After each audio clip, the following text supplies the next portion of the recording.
ఇంకొక వార్తుంది గది కూడా చూసేద్దామా.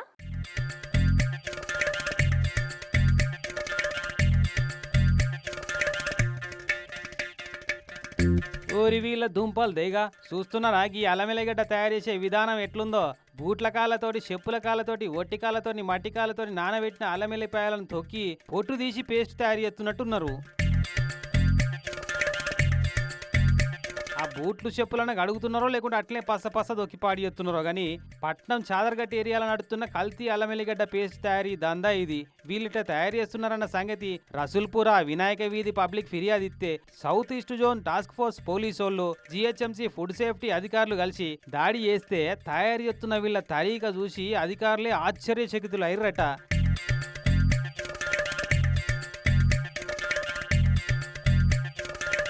ఈడికే అయిపోలే, మురిగిపోయిన కుళ్ళిపోయిన అల్లమెల్లిగడ్డలను కూడా కలిపి అందులో ఇంత ఈ ఎసిటిక్ యాసిడ్ కలిపి పేస్ట్ రూపి డబ్బాలలో ప్యాకింగ్ చేస్తున్నారట ఖరాబ్ కాకుండా.